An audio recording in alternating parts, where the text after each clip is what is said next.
Hello and welcome to the St. Louis Wind Symphony podcast. My name is Matt McKeever. And I'm Lisa McMahon. And we're both members of the St. Louis Wind Symphony. In this podcast, Lisa and I will highlight, discuss, and listen to pieces that will be featured on upcoming Wind Symphony concerts. Established in 1998, the St. Louis Wind Symphony is a nonprofit, all-volunteer concert band dedicated to preserving and performing quality wind band music, supporting music education, and commissioning new works. We hope you enjoyed this edition of the St. Louis Wind Symphony podcast.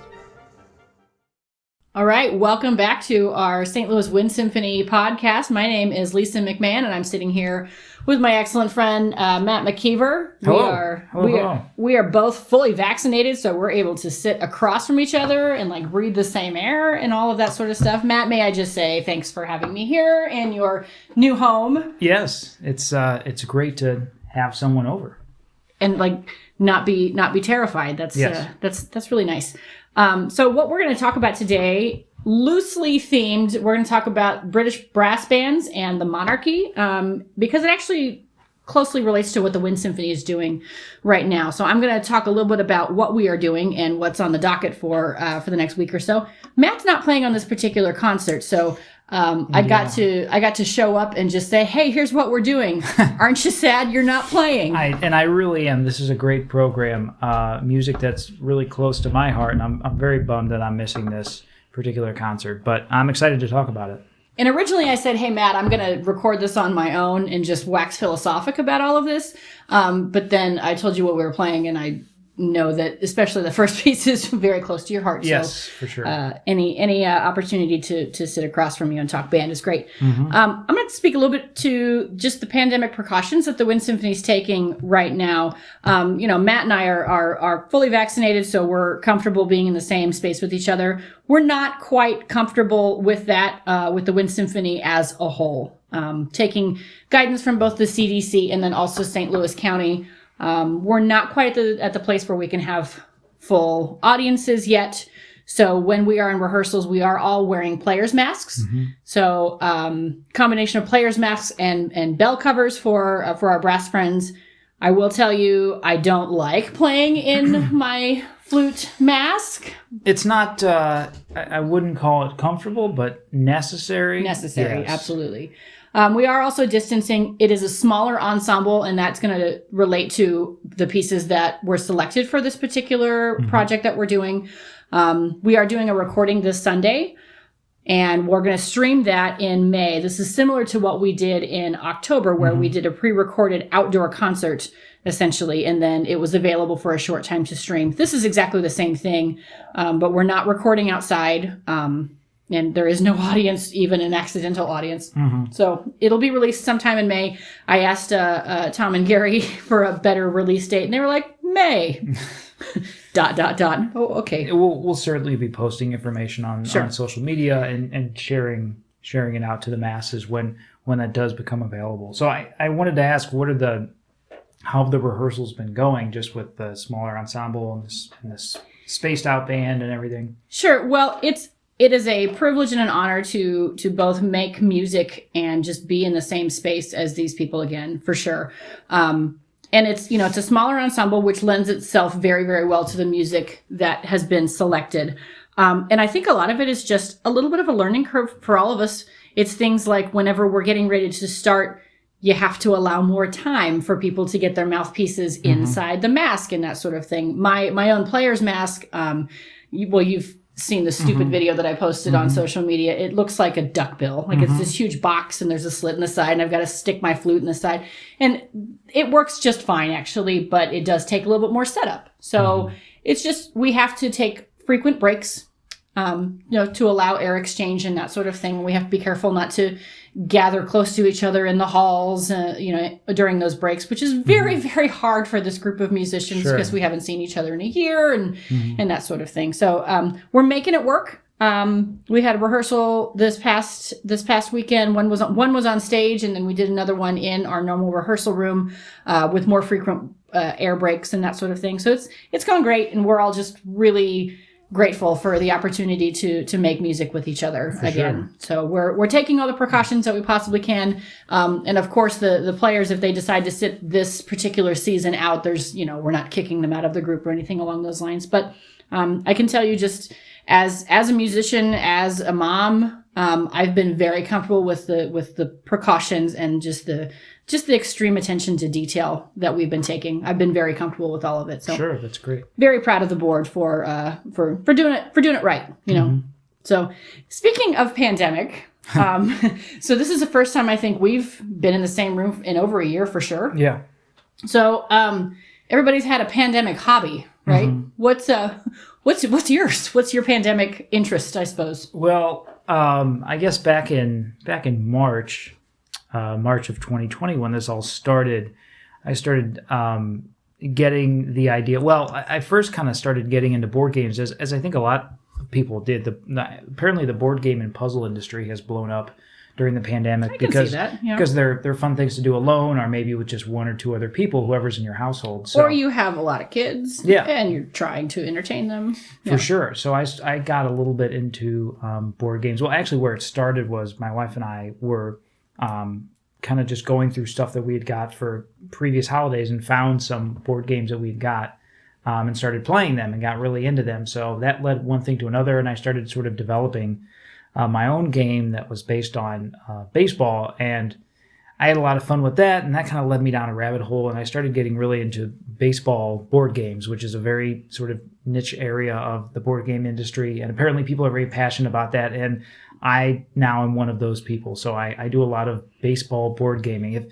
If any people are familiar with games like Stratomatic, which was a very popular board game back in like the 60s and 70s, it still exists and a lot of people still play it. So now I find myself really into baseball style board games. So I don't know, it's a weird thing, but it's been fun. It's been a cool activity to do at home. Sometimes I play by myself. Sometimes I play with a friend online, but it's been a great activity to kind of learn about and have fun with. So that's been my weird pandemic hobby that I've picked up. Do you want to do a shameless plug for the game that you created? Oh, sure. It's a game called Small Ball. You can find it at smallballgame. I believe, smallballgame.weebly.com if you'd like to order a copy. I still have some left. You should put that link in the episode notes here. I probably will. It's a lot of fun. I'll tell you, a couple weeks ago I did an interview, or I guess it was a couple months ago I did an interview with a fellow band director, because her kids, as part of one of their assignments, was to interview a band composer, and I had written a piece for this particular band program. And so the kids were all browsing my website. They're like, "You made a board game?" So then I had to talk about my board game for got to talk about your board game. which is pretty exciting. You had to, not forced to. You got to talk about it. So that was pretty fun. That's so awesome. Yeah, I'll put it in the show notes. Yeah. So can I share my pandemic? I'm not even going to say hobby. It's been an obsession. A continuation of an obsession. Before I share that, how long have we been friends? We've been friends a long time. Let's see. I think about. My daughter's 8. Yeah, so I guess probably about 10 years. Yeah, maybe. Which is kind of terrifying. So I don't think you realized this particular obsession until I showed up here at your house this evening. No, but it's not so much not so much an obsession, or not so much a hobby, but an obsession. I really just kind of reread everything that I have on the British monarchy, which of course ties into British history. The emphasis, of course, is in the Tudor dynasty, but there's a lot that's going on with the House of Windsor, especially this particular week or month. So I weirdly know a lot about British titles and monarchy, and I wish that I could articulate why that's a fascinating topic for me. I wish I could, but I can't.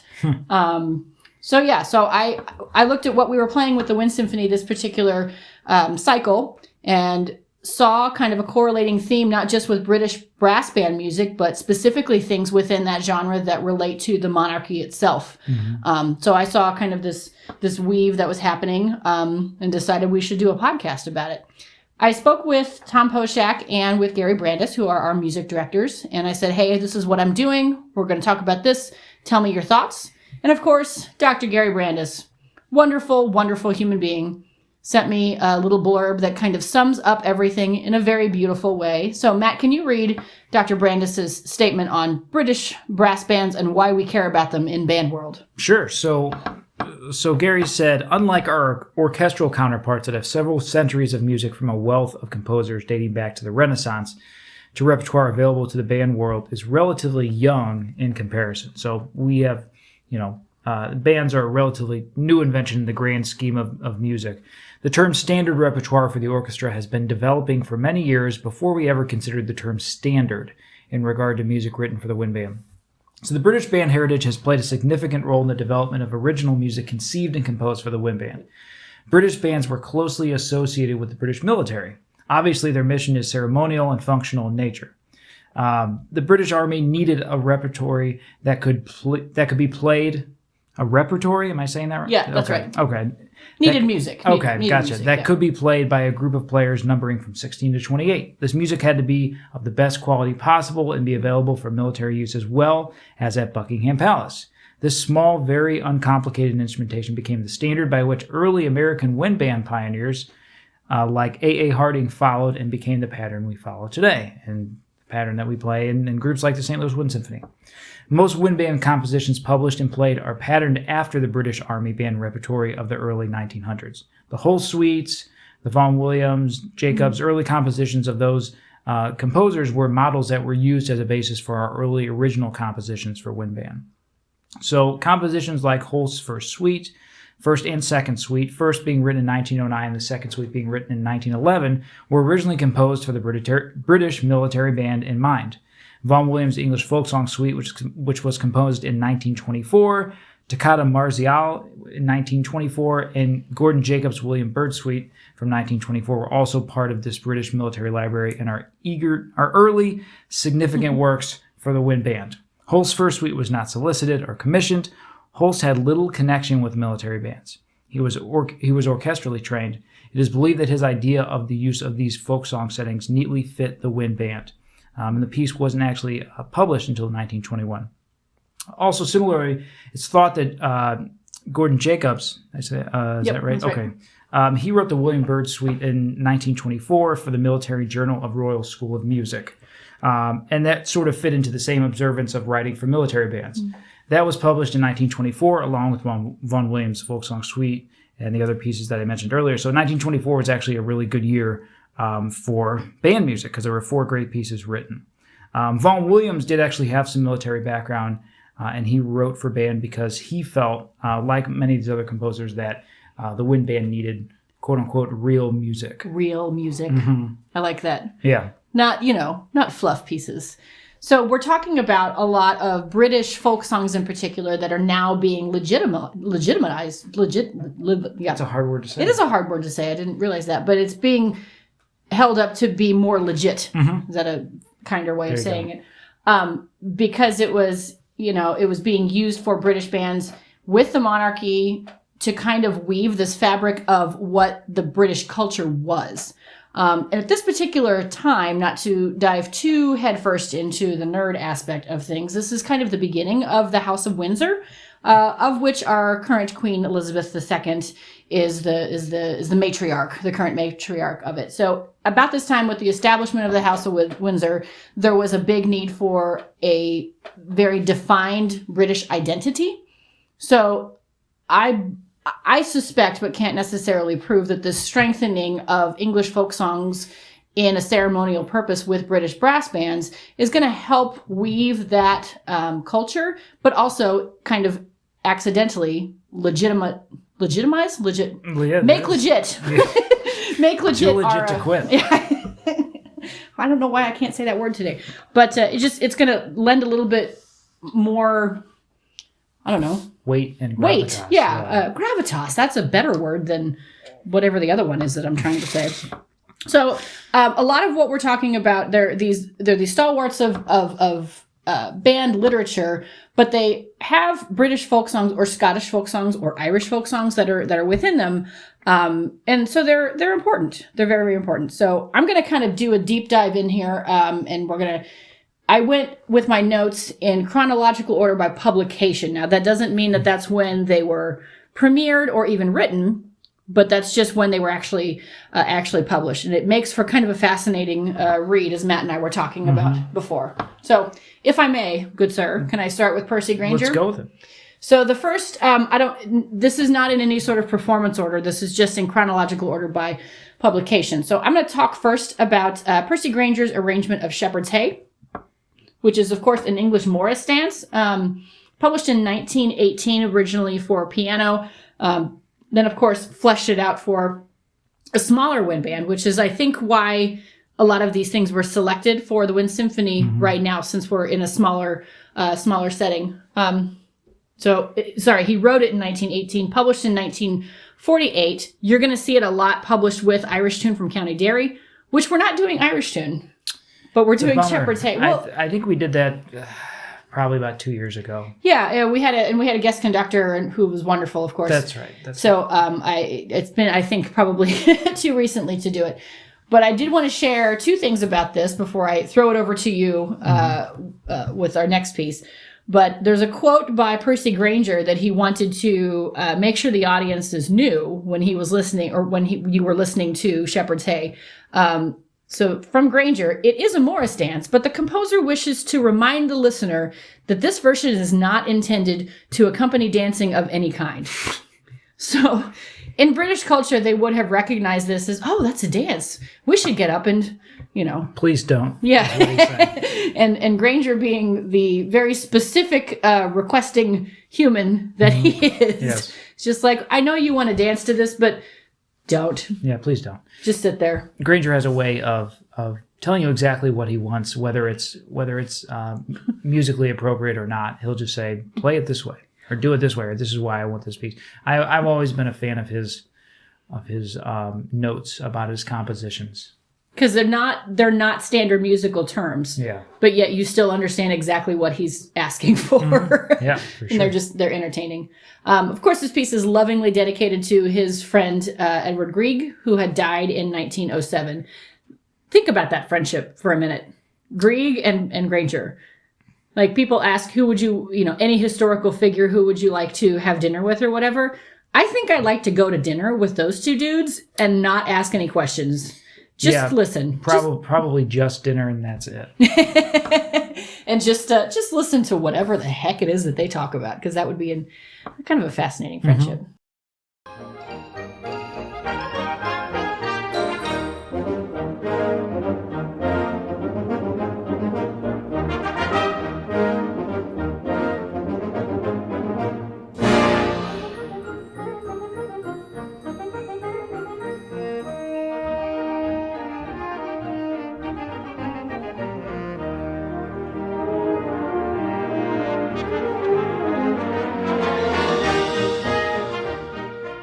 All right, so that's to start things off. Percy Grainger.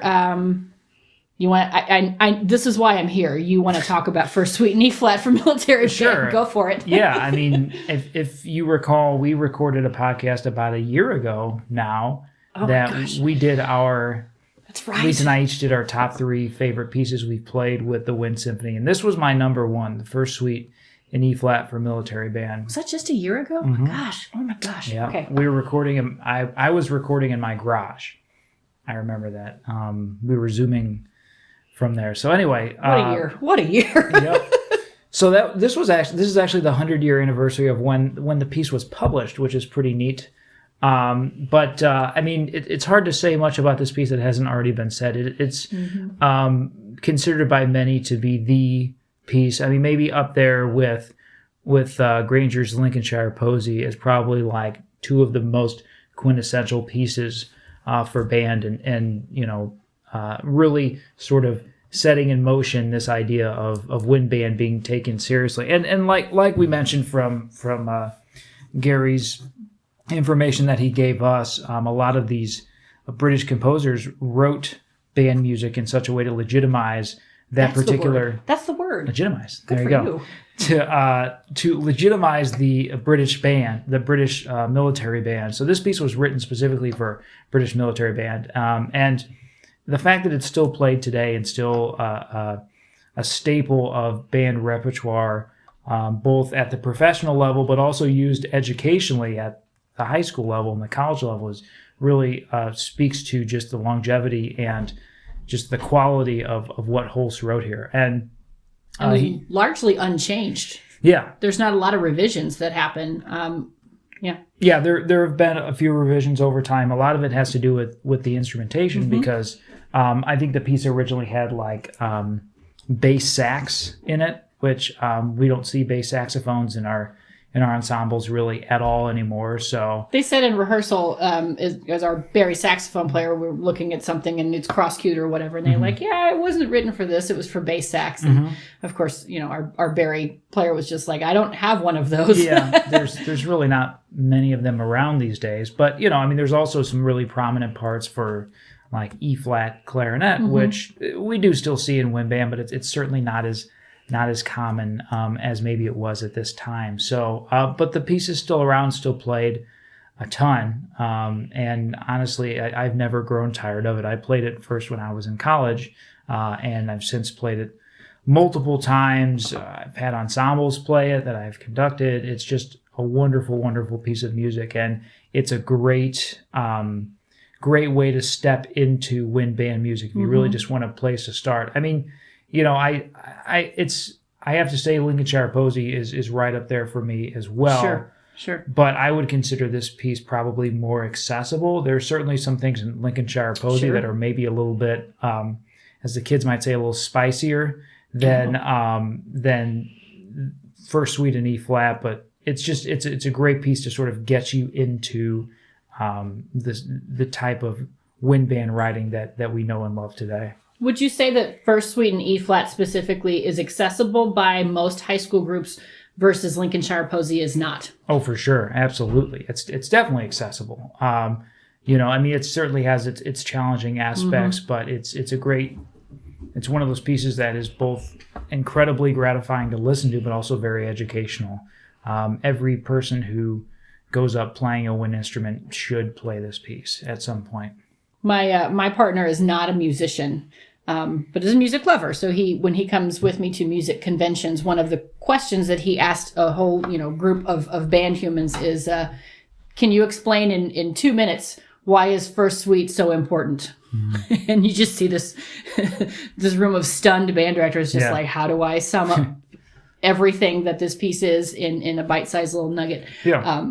But I mentioned to him that I was going to talk about this on the podcast. He's just like, I know what that is. I can speak with some authority there. So it's accessible even to people who are not hardcore classically trained musicians, which again speaks volumes to the quality of the writing. And one of the most amazing things about this piece is, if you were to kind of dig into the score, the orchestration and the pairing of instruments is just incredible. And that's why I think this piece works with a smaller ensemble, because Holst was just a master of orchestration and pairing the right instrument colors and timbres, and how he went about creating chords and balancing instrumentation is just, there is no one better at that. Yeah. And I knew I wasn't going to come over here and not let you just talk about First Suite for a while. I could really. No, you're good. I could really get passionate about it because it's a wonderful piece of music.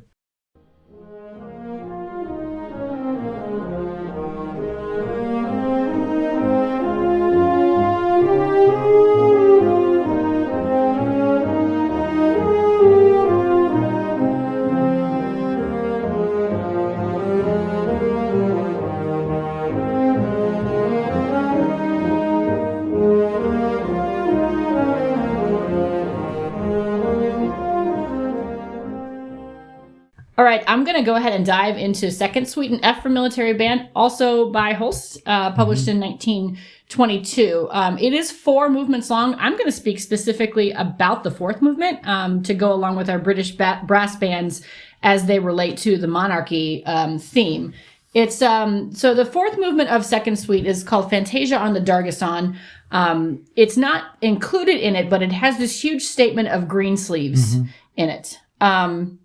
And it is a often repeated legend that Greensleeves was actually written by King Henry VIII it was during his courtship with Anne Boleyn. Well, what's problematic about that is that he happened to still be married to his first wife, Catherine of Aragon, at the time. But he did court Anne Boleyn for 7 years, so he pursued her from 1525. They finally married in 1533. During that very heated courtship, shall we say, he petitioned to have a divorce from his wife, Catherine. He fought the Pope and eventually said, I am the head of my own church, and established the King of England. And so he got what he wanted, and had a daughter with the new wife, who of course was Elizabeth, the first Elizabeth. She reigned for 45 years. But he was displeased with his wife, and so had her decapitated. So there's this long legend that Greensleeves was written by Henry VIII while he was courting Anne Boleyn. And it's interesting that Greensleeves was the lyric that he used, because the term Greensleeves itself was a code for a lady of ill repute. Is that a kinder way of saying it than what my notes says? So lady that had green sleeves was a lady of ill repute for a lot of different reasons. So why is the lady of ill repute the one that he was pursuing? Well, that was kind of the common thought of her at that particular time. Now, it's really interesting that we associate Greensleeves in particular with Christmas music. I personally think that both the legend of it being written by Henry VIII and also just its longevity in general is more because Henry VIII's daughter Elizabeth was actually his second child, but she's the one that reigned the longest after his other two children that became monarch had passed away. Greensleeves became a popular Christmas carol during the Elizabethan era, and many alternate lyrics were written specifically for the Christmas holiday. If you hear of Elizabethan Christmas dinners, often you're going to hear Greensleeves. I think at least the version I'm most familiar with is What Child Is This? Yes. Which I think is Christian in nature. But yeah, I think I was maybe exposed to that song before I knew its origins as Greensleeves. Yeah, and Shakespeare references that particular tune a lot in his plays, and of course they would have been performed in the Elizabethan era. So even if it's written by King Henry VIII, it was made famous and preserved for posterity by his daughter from his second wife. So it's an interesting tie to the monarchy. Certainly one can wonder if that was her way of preserving her parents' relationship, because it was said that after Anne Boleyn was decapitated, her ex-husband, Henry VIII, didn't speak her name again for the rest of his life. So very dramatic. I probably wouldn't either. Probably, right? Yeah. So there's a lot of family drama that goes into probably any royal family, but specifically the British royal family.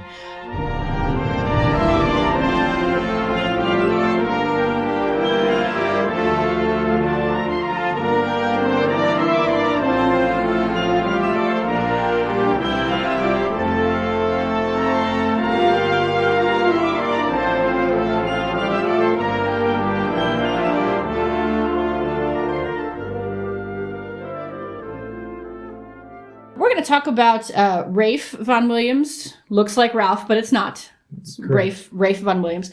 We're going to talk about him later. He also has an arrangement of Greensleeves. It was published in 1934.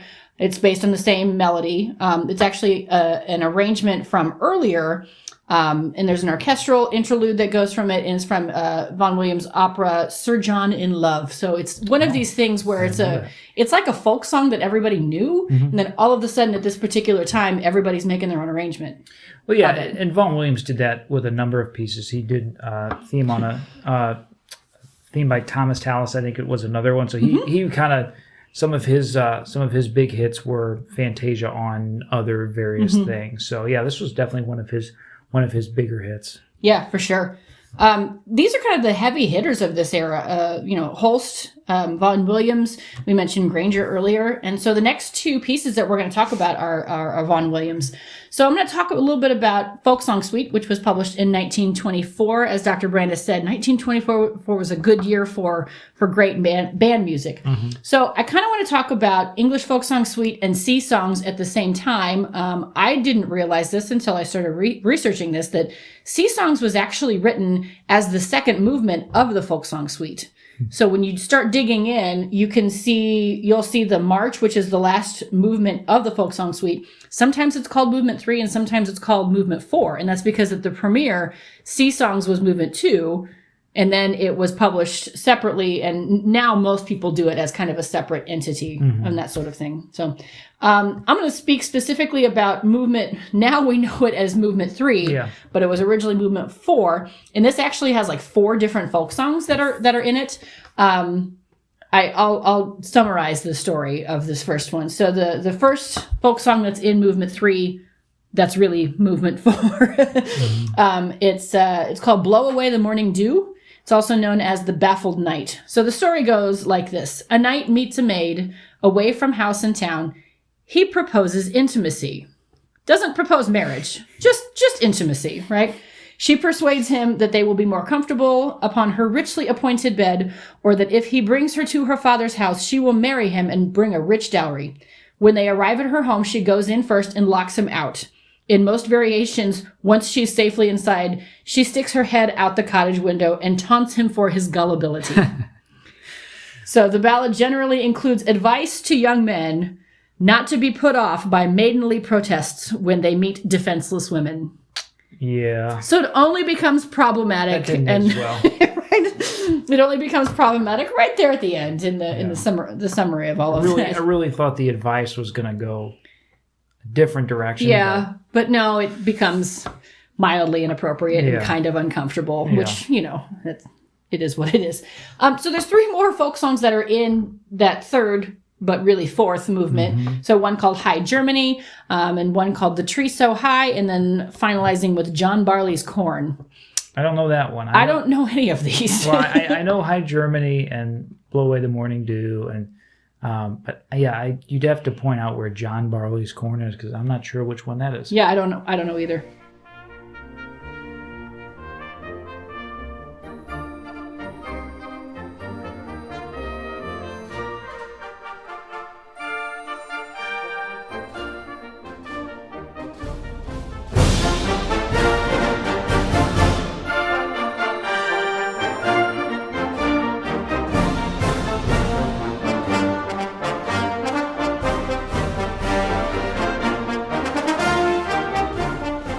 So kind of dovetailing beautifully into sea songs.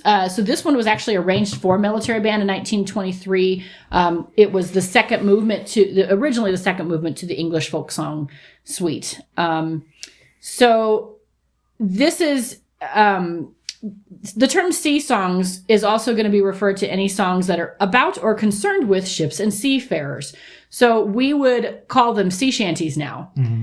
Before we started recording, Matt and I shared with Matt my thought that a lot of these folk songs remind me of the current trend of TikTok making things famous that were already famous. Long time before that. Yeah, so people that are of my age or older might know of a song, but then the youngins don't know it until some person on TikTok uses it to create a dance or whatever. That's what this whole thing reminds me of, because all of these folk songs are things that people already would have known, but then all of a sudden they're presented in an arrangement of British brass band, and so then they become popular again. Yeah. So it just kind of reminds me of that current TikTok trend.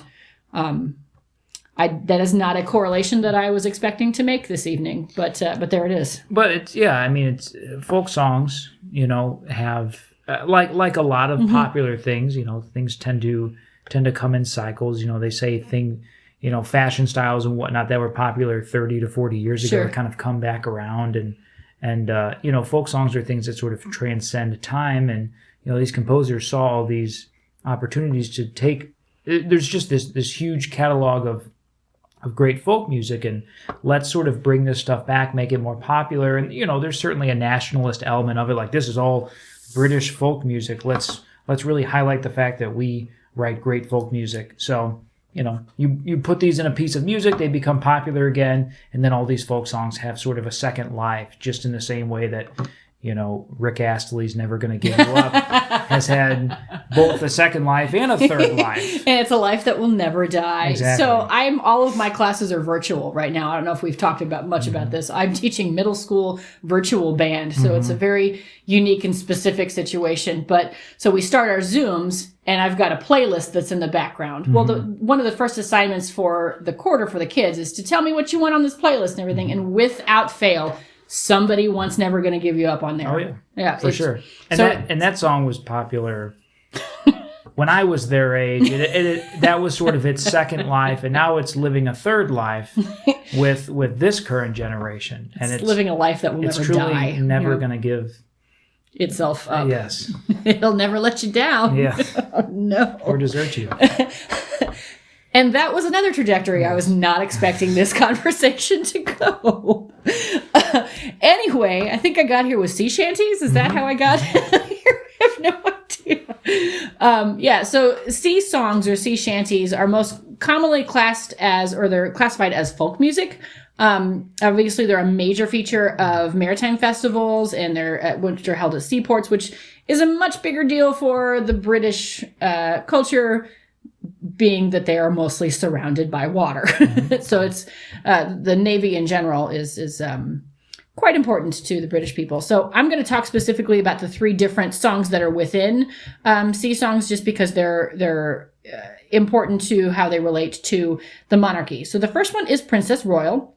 And it's easy to look at that and just say, oh, obviously it's about a princess or the princess. But that title in particular is rather distinct, and it's very specific. So the term Princess Royal is always going to refer to the eldest daughter of a monarch. And that's regardless of whether or not they are the heir to the throne or, first in the line of succession or whatever. So the term Princess Royal is currently held by Queen Elizabeth II's second born. So it goes Prince Charles and then Princess Anne. Mm-hmm.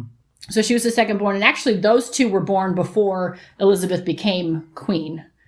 And then Andrew and Edward came while she was reigning. So Princess Anne, her title right now is Her Royal Highness, the Princess Royal. That's her official title, right? Okay. This next one kind of cracks me up because this is what she was called before her divorce. She had a divorce in the 70s, maybe? That sounds right. Prior to her divorce, her title was Her Royal Highness, the Princess Anne, Mrs. Mark Phillips. Wow. And I have to kind of giggle at that because that reminds me of when you have to address things formally, right? When you're going to do it the proper way. Mm-hmm. No matter what, the gentleman is always listed first. Yeah. And it's always funny to me, like if the wife's title or education is higher than that of her husband, it doesn't matter because it's the gentleman is always listed first. Yeah. So it's Mr. and Dr. Yeah, it just makes you shake your head. Old habits never seem to die. I guess, yeah. So Princess Royal is referring to a specific person in the royal family. It's actually a specific title. The second folk song is just called Admiral Benbow. Guess what it's about? It's about a dude who became an admiral. Mm-hmm. It didn't say it was horribly creative, but that's what. Yeah. The last folk song and movement sort of in there is Portsmouth. And it is an instrumental Irish and Scottish hornpipe melody. Again, that's a dance. This is not one that ever had lyrics to go with it, and it was strictly dance music. The reason this is important as it relates to British history has to do with the 1701 Act of Settlement. This is the thing that, at least politically, combined Ireland, Scotland, Britain under the same monarch. So this particular melody is significant because it came out of, or it's listed in the 11th edition of John Playford's The Dancing Master, which was sort of like, how did I list it before when we were talking about this? It's the book of standardized dances. Mm-hmm. So if you were to go to an event at Buckingham Palace or whatever and said, please play a reel, it would come from this particular book. So there was a definite... It was sort of their playlist. It was their playlist, that's right. So there was a definite movement at this time to incorporate reels and popular melodies of Ireland and Scotland to kind of present a unified front. You know, we were only recently politically joined, but we have a combined culture, and this was their way of kind of solidifying all of that. So the last section of Sea Songs, Portsmouth, is one of those nods. Okay, now we're going to come up to the next piece. I practiced how to say this. I listened to a couple sound files and practiced this in the car, and I'm still probably going to butcher it. So another Ralph Vaughan Williams piece. It was actually published in 1972, but it was written originally in 1938, and it was written for organ. And let me see if I can get this. It's Rosa Medra, and you have to roll the R on the last R-E. And you look at it on the page, and it doesn't look like that's how you'd say it, but that's what it is. It's Welsh. So I don't know that I've heard a lot of Welsh being spoken out loud. So I had to kind of do a deep internet dive to figure out exactly how to pronounce this. So Rosa Medra it's a Welsh village. This particular hymn is most associated with Easter. There's not really a standardized set of lyrics to go around with it, or there's just too many versions to say this is what it was originally written as. It was first seen in hymnals in 1838. This is fascinating. It's currently published in the hymnals of at least 78 different denominations. That's a lot. That definitely spans a lot of belief systems. For sure. That's impressive. Mostly Protestant, of course. But the Church of England is credited with both popularizing it and then preserving it for posterity. So it started in Wales. It was written by a Welsh vicar. But it was adopted by the Church of England, founded by King Henry VIII, to bring it all kind of full circle. They're credited with sort of, keeping it as part of the culture. So this particular hymn is the second movement of a composition for organ. And it's a popular one, both with the current House of Windsor, as it's been used for 4 different official royal events, including the funeral of Princess Diana in 1997, the wedding of her eldest son, Prince William, in 2011, the wedding of her second-born, Prince Harry, in 2018, and most recently it was used during the funeral service of Prince Philip in 2021. About a week ago. Yeah, this past Saturday, actually. I got all excited when I heard it during, of course, I was watching the live broadcast. That's who I am as a person. But I got all excited when I heard it because I had never heard of this hymn before it was passed out in our Wind Symphony folders. So when I heard it, I got unnecessarily excited. And I had that same experience. I can't remember exactly what I was watching. It was some sort of a British event. I think I just seen it on YouTube, and they were playing I Vow to Thee My Country, which I was like, wait, I know this song. This is the Jupiter hymn. That's like, and I guess I assumed that in this, so we're talking in this case how these folk songs are used in these, royal sort of ceremonies and whatnot. But I think, and correct me if I'm wrong, I think with that particular piece, it was written by Holst in the Planets. If you know Holst, that's certainly probably his most popular piece is the Planets. And in the middle of the particular movement called Jupiter, there's a hymn in the middle. And I believe, if I'm not mistaken, that came first. I think so. The Holst piece came first, and then it was adopted as a song to be used by, in as essentially like a national song. For sure. And Britain is very big on adopting things that people already know and then claiming them as part of the culture. Now, the difference is when they claim them as part of the culture, often the lyrics are rewritten to sort of go along with some sort of nationalist ideal. Yeah, and that particular piece didn't have lyrics. It was an instrumental piece. So, I'm assuming they put lyrics to it. To prove the same point, I'm going to hum a melody, and I want you to tell me what it is. You ready? Okay, I'm ready. Well, it's My Country 'Tis of Thee, but it's also. Oh man, don't tell me. What country are we talking about here? Well, it's Britain, England, something. God Save the Queen. God Save the Queen. That's right, of course. I knew that. I just Matt. It was. I did put you on the spot. Sorry, it wasn't coming. That was an unrehearsed bit. Sorry. At least I knew the American version, right? You'd be surprised how many people don't realize that originated in Britain. we stole so much from them Yeah. when we became our own country. We stole their language and we changed it. We stole their music and we changed it. I was going to say stole their tea, but we just dumped it in the sea anyway. It's fine. Nice.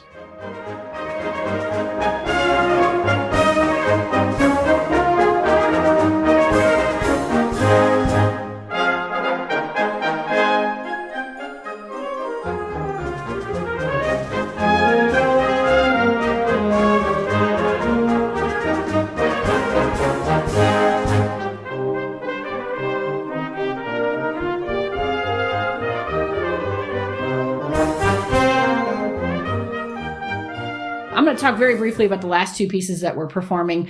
One is actually a Boston brass, an arrangement of Yo Soy Maria from Maria de Buenos Aires. It's a Piazzolla opera. That premiered in 1968. I'm just going to read the synopsis. Mm-hmm. So when I look this up, I can find all of these words about the background of it, but the longest synopsis that I can find is this one small paragraph. Mm-hmm. So it's kind of a wild tango. So the opera itself is the ill-omened Maria, born, quote unquote, one day when God was drunk, in a poor suburb of Buenos Aires, heads to the center of Buenos Aires, where she is seduced by the music of the tango and becomes a sex worker. As you do, right? As you do. Thieves and brothel keepers gathered at a black mass resolve her death. After her death, she is condemned to a hell, not hell, but condemned to a hell, which is the city itself. Her shadow now walks the city. This is weird. She has returned to virginity, is impregnated by the word of the goblin poet, and witnessed by 3 construction workers, and this is all capitalized, the women who need pasta, gives birth to a child, Maria, who may also be her. Wow. So the most that I can gather is the first act of the opera. She is this Maria who's a sex worker, but really loves living in Buenos Aires. And then the second act, she's dead, but not. And so her ghost is like wandering. I don't know. There's a lot. There's a lot to unpack with this particular libretto. And I try to really do a deep dive always and like make sure I know what I'm talking about. But the more I dug on this one, I just got more confused. Mm-hmm. So I kind of have to just put a pin in that. It's very fun to play. This arrangement is for a brass quintet backed up by a concert band. Yeah, so you'll see, we'll have our brass quintet. I guess when you see the video, they will be up front in front of the band, and you'll hear them. Yep, and they sound great.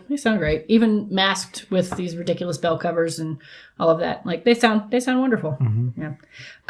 The last piece that I'm going to mention here is a 2009 publication by Robert Sheldon entitled Choreography. You mentioned that you guys played this with the high school that you work with? Yeah, we played it, I think, 2 years ago. It's a neat piece. It's got kind of a neat contemporary sound. It's a nice complement to some of these older pieces. It's something that sounds a little bit more contemporary. So, you get a little bit of everything on this concert. Yeah, mostly British. Yeah. Mostly British stuff, and then a tango, and then Robert Sheldon, just for funsies, just because. This is a very, very cool concert. It's great to play.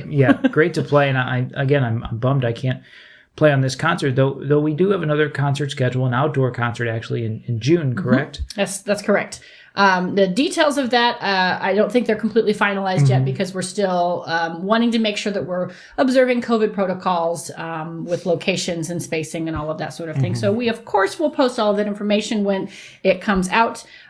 We are recording this Sunday, April 25th. Is that correct? Yes.